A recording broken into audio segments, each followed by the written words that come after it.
Efficiency, I think, just makes sense. I don't understand how you can be conservative and not think about conserving, the root word of conservative. Well, energy efficiency, as I tell people, it's as simple as doing what your mom told you to do when you was growing up. Turn the light off, boy. I grew up in a household with a father who ran around the house after 7 children, turning off lights and closing doors and doing all the things that we weren't doing.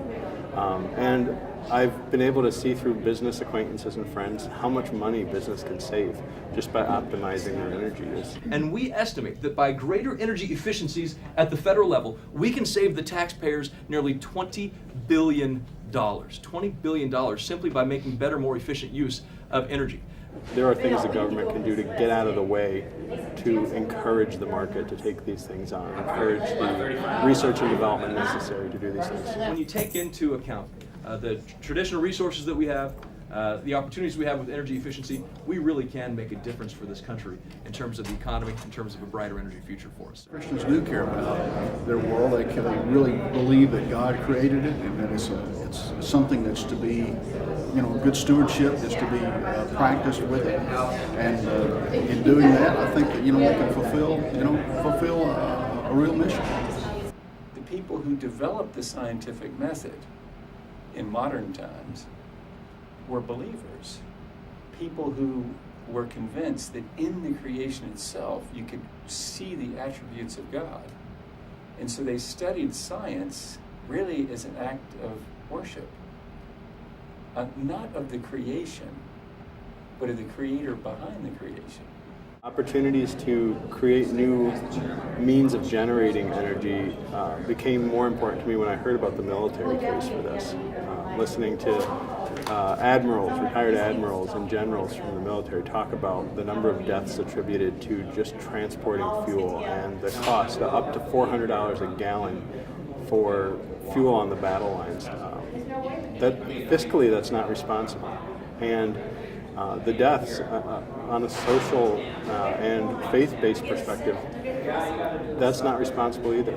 We're not doing everything we can to protect our men and women. You spike the price of a gallon of or a barrel of petroleum by $10. That costs the Department of Defense about $1.3 billion, just that spike. And when you have to do that, when you have to respond to those spikes, it means it's something else you're not going to do someplace else. There's an opportunity cost. It's a stated policy of our nation, and I don't mean this in a negative way, to preserve access to oil overseas. We're spending, billions and billions of dollars of our defense dollars in order to preserve that access to foreign oil. So anything that we can do to reduce consumption on our domestic side actually is, I think, an important part of our national security policy. But every administration has had a crisis with energy, and everybody's had a bite at the apple. Yet here we sit, and I'll tell you, if Iran threatens to close the Strait of Hormuz tonight, you're going to see the spike on gasoline go up tomorrow, and we are going to be held hostage to it.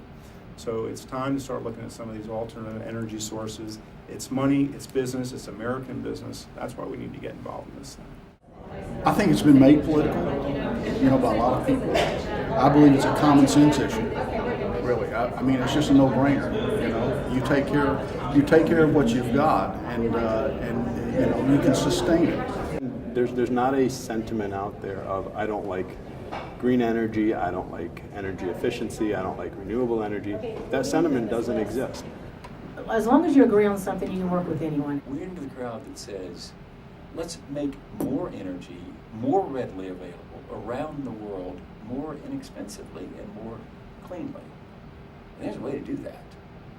If we hook up the power of free enterprise to energy,